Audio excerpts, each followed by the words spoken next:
Students, from today's lecture we are going to start with the chapter number 5, that is form control of unit number 2. And from today's session we will try to learn the basic web server controls which are available in ASP.NET. But before starting with the web server controls which are specified in your textbook or in your syllabus, there are some controls which we commonly used.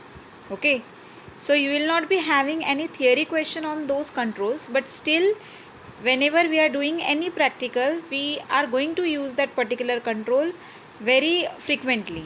So in today's lecture we are going to learn about those controls. So before starting with the actual explanation of the control, just see the practical execution of the control. So for the same I have designed one practical in which we are going to learn about different web server controls. So let's start our Microsoft Visual Studio window, and in today's session we are going to learn about label control, button, text box control, then we have radio button, and the last one is checkbox. So for the same, this is our interface which we are planning to create. So whenever you want to start with the practical, we should have at least one .aspx file in your Solution Explorer window. So just simply double click on the file. Then we will be having three sections on the base, see the buttons, design, split and source. So now I am at design window. So in design window we can directly take controls from the toolbox, simply drag and drop the particular control on the toolbox. So now in this example I have taken label control and then button control. Now I just want to change the button text to submit. So for the same we will make use of one property of the button control, that is text property. Okay, so just see the property window. Below properties we are having button 1, means all the properties which are visible they are related to button. So I have just changed the text property to submit. So you can be able to see in design window the text on the button which was previously button, that is changed to submit. Now I have also changed the ID property of the button to btn underscore submit. This is actually optional. So whatever changes we made, that will be automatically reflected in the source window. So as I have seen previously, we are having three sections: design, split and source. So I have now click on the split. Because of split, what will be happen, the source window will appear first, and after that you will be having design window, so that you will be able to see the changes which we are making. So this is the one way, that is from property also you can change some property window, you can change some properties of the specific control, or with the help of source also, that is directly by typing on the source window also you can change the property. So first we are having label, which is having id, run at and text. These three properties we are having, and in button control we are having id, run at and text. Now I am taking one text box from the toolbox and just drag the text box and drop it on the source window. So you will be able to see the text box will appear, which is having by default properties as id, run at, and there is a height, as I have resized the text box. So there are two ways, that is just select the items from the toolbox and drop it in the design window, or if you don't want to drop it in the design window, just drop them on the source window. Now I have just made one change, that is label was present at the first, and I have simply select the label and drag it after text box. So the same changes are appeared on the source window also. That is previously label code was first line, but now if you can see, the label is the third line, that is comes as a third control. So I have just changed the id property of the label to lbl display in source window. As I said, we are having two properties, and text property of the label I kept blank.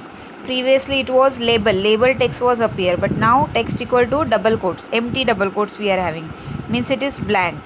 Then we are having text box, id, run at and height property we have set. And for text box we are having so many other properties also which we can set. Now first I want to change the name of the text box to txt underscore info. So for the same I have changed the ID property. Now see, the height equal to 22 px is given. Now I am resizing the text box in design window. I have just increased the size, so you can be able to see previously it was 22 but now it is 24. Now I have simply removed this particular property, so by default whatever the size is applicable for text box, in that size the text box will appear on the design window. So all these are actually optional property. There are two main property, that is ID and run it. Now I am adding one more property, text mode, which I am making it as a multi-line. So multi-line means this particular property you can use whenever we want to use the text box just to take the address or description from the user. In that situation you can make use of text mode equal to multi-line. It will give you a multi-line text box, that is multiple lines are there. After that I have changed text mode to password. Suppose you want to take the password. So password means what? We want to enter we can say that bullet. So in that situation you can make use of text mode equal to password. Then I have again used one more property, column equal to 10. So column is nothing but the horizontal space which we are going to use. So column equal to 10. And if you want to increase the vertical space, then we can use the rows property. So just see I have used rows equal to 10, because of which the size of the text is increase in height, because rows are nothing but horizontal lines. So now I have added 10 rows, so it will automatically increase the size. Again I have removed the text mode, so you will get the smaller text box, because now we have changed the column equal to 10. So this is the size whenever we are setting the columns property value to 10. Then there is one more property, that is max length equal to 10. Basically whenever you want to do or you want to use a text box for taking the telephone number, then in that situation you can make use of this property, that is max length equal to 10. It means what? Other than 10 characters you cannot be enter anything. So as we all know that mobile number is 10 digits. So if we are setting the text box max length equal to 10, you will not be able to enter 11th number. Only 10 digit number you can enter. So these are the some properties which we have used in this program, that is ID, columns, text mode now password. As I told you previously, text mode equal to password means you will whatever you will enter, that will be displayed in bulleted format. The text is not directly visible. Now we are going to make use of one more property, that is read only.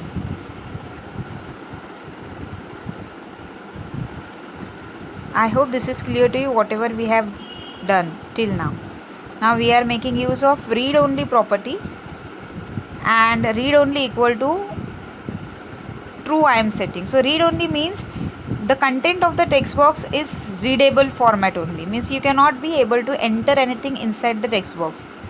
So read only equal to true means the text box will appear, but it is not or it cannot be used to take the input, because it is read only. We cannot write anything in the text box. Now I have just again changed the sequence. I want first text box, then I want button, and then label. Means whatever I will enter inside the text box, that will be appeared after clicking on the submit button, that will be appear in a label. So this is the reason why we are having this control sequence, that is first one is text box, then one button, and then label control is there. So enter the text inside the text box, click on submit button, that will be displayed on a label. But till now we have not written any code, so now we are going to write the code for the same, to perform the same operation. So simply double click on the button control. You will be directly shifted to the .cs page, which will contain btn underscore submit underscore click, because name of our button we have changed the ID. So name of our button is btn underscore submit, and we have called, by double clicking we have called its click event, on which we are going to write the actual code. That is whatever I have entered in a text box, I want the content of the text box on a label once I click on the button, right? And if you notice if you notice, simply double click on submit button, because of which what happened, on click equal to button underscore submit underscore click. This particular code we have not written, we have not set the on click property, but it is automatically added to the source part. Why? Because you have double click on it, and by default we are having one more property also, event, that is page underscore load event, that is always there. So here it is very very important, that is never write or never type the event, it should be automatically get added,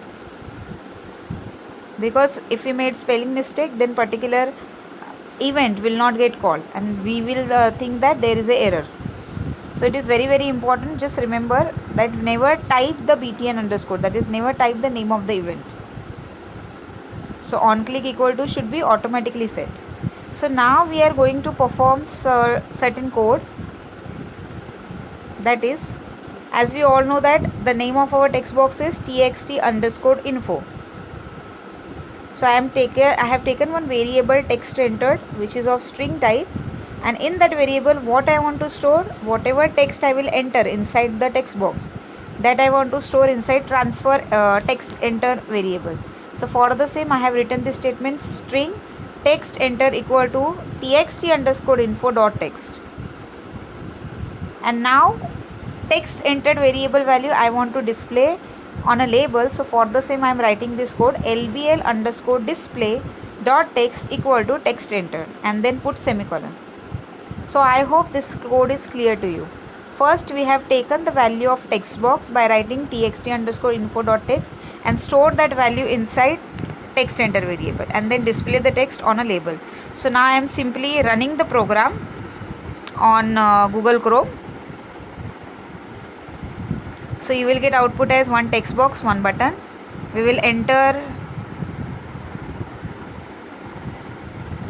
So now I forgot to change read only property to true. As I told you, read only equal to true means you are not able to enter anything, and the text mode is password. So we want to see the text which we have entered. So just remove this text mode property and again run the program. Just refresh the page. So now we are having text box. I have entered, we did it, and then click on submit button. The same text will appear on a label. So this we have done. I hope this particular code is clear to you, because this is the starting code and this particular code we are commonly used.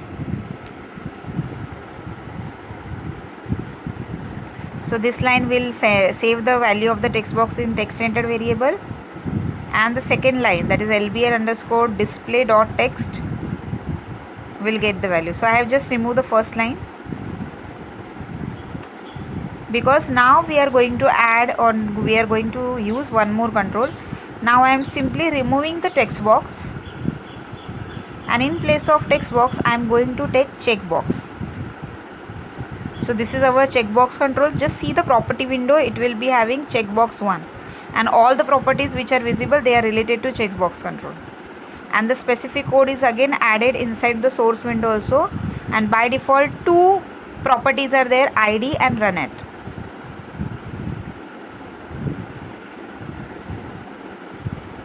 So runat equal to server means this is ASP.NET server control. This property is actually compulsory for all the controls, which indicates that yes, this is the ASP.NET server control. So this is our checkbox, which is having by default text as a checkbox 1, which we can change. And basically we are using checkbox for which purpose? For multiple selection, means hobbies and all. For that you can take checkbox. Now I am changing the id property of checkbox to chk underscore agree. Okay, and I am using one more property of checkbox, that is text equal to I agree. So just see the design window, you will be having checkbox. Previously it was having within a square bracket checkbox 1, but now it is having a text as I agree, because we have changed the text property of the checkbox. So now we are having the interface as first checkbox, then submit button, then label. So when I checked on the checkbox I agree, and after clicking on the submit button, the label should contain agree message, or some message will be displayed if we are checking the checkbox. So for the same we are going to write some code in .cs window. Again we are making use of same event only, that is on button click we want. So I have used chk underscore agree equal dot checked property. So from the checked property we will get the answer whether the particular checkbox is checked or not in true and false format. And this is the reason why the variable which we have taken, that is bool result, because we are going to get the result of chk underscore agree dot checked as true and false. So to store that result we have used bool variable. Then we are having one condition, if result equal to false, then I want to display something, okay, and if result equal to true, then the else part will execute. So if the result equal to false means the checkbox is unchecked, we want the text on the label as unchecked, and if it is checked then we want the label on the label, text on the label as checked. So just simply we are running the program. I have simply click I agree, click on button, you will get the text as checked. So for the same we have written the code and unchecked, then again click on submit button, you got the text as unchecked. So checked property will give you an idea about whether our checkbox is checked or not. So this is very important property which is related to the checked. And if you want to by default set the checked property to true, you can write such line of code, that is chk underscore agree dot checked equal to true. Sometimes there is a condition, that is whenever we will run the program the checkbox should be checked by default. So this particular line you can write inside page underscore load event. Now we are taking the next control, that is radio button. Again we are doing the same thing. So just see that whenever we have taken the radio button from the toolbox, the code is automatically appeared inside source window, and now I have checked the id property of the checkbox, sorry, radio button to rbtn underscore agree, and the text for the radio button is agree. So this is the first radio button which is having rbtn underscore agree as id, and the text is agree. After that again we are going to take one more text box. Just see, we have taken one more text box. By now we have not drag and drop the text box from the toolbox, right? I have just simply copied the line of the radio button in the source window and just paste it after that, and just now I have changed the text of second radio button to disagree. First radio button text is agree, second one is disagree. So again we are going to write down the same code, that is if agree text box is radio button is selected, after clicking on the button we should get the message as checked and unchecked. So for the same we are going to write down the code. So I am removing the code and now we are writing the new code for the new radio buttons. Before that we are simply running the program. You will be able to see two radio buttons with the submit button, but now we have not written any code, so there is no use of clicking submit button. And if you notice, both the radio buttons got selected, but radio button is used for single selection, right? Means if you clicked on one radio button, the second should be deselected. So for the same there is one more property for the radio button, that is group name.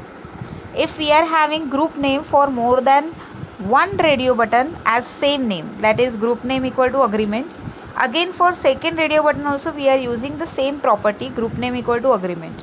So if both the group name of the both radio buttons are same, means they are following from the same group, so at the time only one will get selected. So again after adding that code I am running the program. I have clicked on agree, and when I clicked on disagree, automatically agree will get deselected. So why this happened? Because of group name property. So I hope this is clear to you, that is what is use of group name property.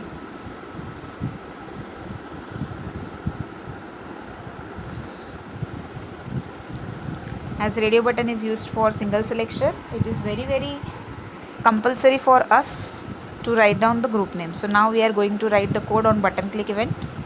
If radio, that is first radio button whose name is rbtn underscore agree dot checked, then we want the text on label as lbl underscore display dot text equal to agree.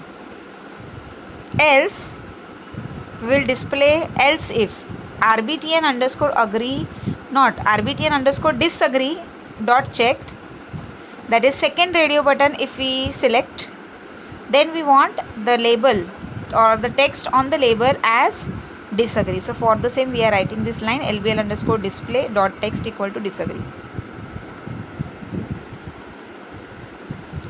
So again we are having like checkbox, we are having again checked property for radio button also. So now we are running the program. I have clicked on agree, click on submit button, you got the message as agree. And if you click on disagree button, click on the submit button, you will get the text as disagree. So I hope this is clear to you. Thank you very much. So I hope from the practical execution you will get some idea about how to use label control, what is use of text box control. Then we have seen radio button, check box, right? Button control is there. So these are the 5 controls which we commonly used, okay, but on which you will not be having any theory question. So ASP.NET Server control, if you want to recognize this particular control is a ASP.NET Server control, then any control which is having ASP colon in front of it, like in the slide, current slide, just see that we are having label control. So label is nothing but the class name, and this particular label is a ASP.NET Server control because before the label we have used ASP colon, which indicates that this particular control will run under the ASP server. Then we have run at equal to server attribute for the label, which tells that the control will be processed by the server. After that we are having ID attribute. ID means it is a name of the control. If you want to change the name, you can change the name of the control with the help of ID property, or if you want to keep it as it is, okay, no problem. Means by default the ID will be having label 1, button will be having button 1, button 2, depending upon the number of controls which you have taken on the browser or on design window. So basically ID is nothing but every control has the unique ID, that is unique name. Then we have text control. If you want to set some text by default, then simply after text equal to just provide the text which you want to display within double quotes. So this is one of the property of the label, and it is also, this particular text property is also available for button and all, that we have already seen. That is how many properties for each and every controls are having, and the commonly used properties we have already seen. Then at the end of each and every control we are having slash, then triangular bracket, okay. So that is nothing but we are closing the tag, that is nothing but the closing tag. So the first control is nothing but the text box control, okay. We have seen so many properties related to text box control, and basically whenever we want to take input in the form of text from the user, then we are making use of this particular control.